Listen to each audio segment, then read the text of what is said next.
For a long time, I've been talking about education, the Department of Education, and how education has changed in the United States. We went from being #1 in the world for education standards to being number 16, and depending on the category, even as low as number 25 for stuff like math and science. Our education system is totally failing our children and young adults right now. And I think I experienced this firsthand when I went to school.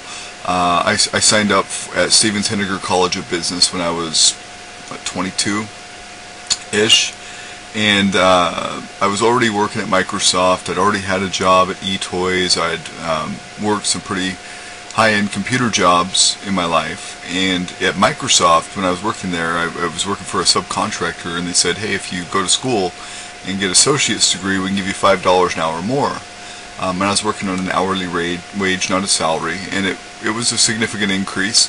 It was more than, or it was a little less than a third of my salary at that point, and I was pretty excited. So I went to school, and at Stevens Henniger they were teaching, I think it was it wasn't network administration. It was, I believe it might have been a class on Excel, but the teacher had gotten himself a certificate and didn't get an any kind of a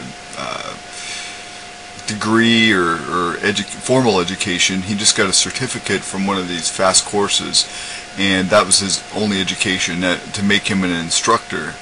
And so that was my disappointment with education. He didn't teach well, and he didn't have a lot of education to teach anyway in the first place. So I was like let down. I paid my student loans off last week, but I really didn't get much from that education. I had already learned everything that I had needed before I went to school, and I'd only spent like 8 months in this accelerated program, and when I realized that it just wasn't taking me anywhere, I quit. So I still don't have a degree. I have a pretty darn good job right now. I've had a good job for the last 15 years of my life. I've employed people through our companies. We continue to grow and do good in our business, but also in my career, my day job. Actually, it would be a night job for me, but my 9 to 5, we do pretty good there. And without all this education, the thing that frustrates me with education is when people go to get education just to say they've got a degree. And they may not have ever applied any of their education anywhere. They may never have had a job in their field. They say that they've got this degree. They say they can tell people, hey, look at the plaque on my wall, I've done that. But then they never do anything with it. They end up flipping burgers at Burger King. They have a bachelor's degree or a master's degree, and they're serving pizzas. It doesn't impress me when people talk about their education unless they've actually done something positive for the world with their education. I mean, if you've got a master's degree right now and you're working at Burger King, well, what good is that education? It means nothing.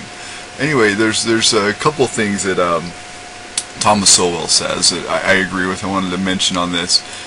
He's talking about how education isn't for everybody. I mean, hey, sometimes, people who can't cut the class,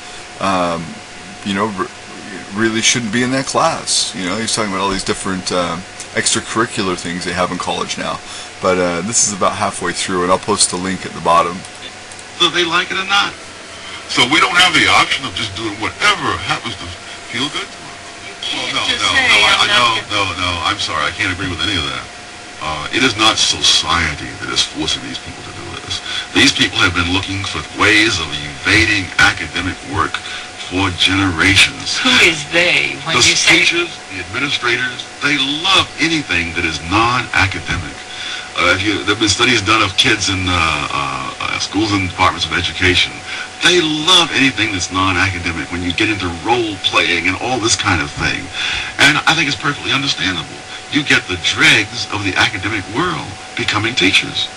You have education courses that repel able students from ever studying the subject. And so you've cut them off at the pass. Anyone who has the ability does not want to take these ridiculous courses in college. And of the few who are hardy souls who go on and take it and suffer through them and become teachers, those with high ability are the first ones to drop out. And so within a very few years out of the class, you have the bottom half of the class now has tenure, and the top half is going somewhere else. Well, the phrase is dumbing down. What's so ironic is the school is failing so miserably in what they're paid to do that they should take on this role of being social philosophers. A lot of these programs are really a substitute for hard work by the teachers. I mean, when I think of the teachers I had, they could not have cared less whether I felt good about myself. They didn't ask me, how did you get to school? Did you walk these 15 blocks from home? Or did you have money for the trolley? They couldn't have cared less. They wanted to make sure I had better have my homework when I got there, and it had better be right. The great problem in education throughout is that people are not accountable. They can run those schools to indulge themselves, whatever fad they like, for whatever way they like to teach, and that goes all the way through to the colleges. Teachers have been a very organized group since the 1960s, and the National Education Association is all in favor of these crazy things that have been criticized here this morning by me and by others. So that they have, in fact, that's what choice is all about, is about putting the parents and the taxpayers and the general public in charge and not allowing these little groups to create their own little fiefdoms where they do what they please regardless of what the rest of us think. Yeah, good words. I think education's failing America. I think since the Department of Education was introduced in 1981, America has seen a major decline in our education standards, and that's just since like 81. I mean, geez, we're really lacking. If we've went from number 1 all the way down to number 16 in such a short time, and what is our future going to look like?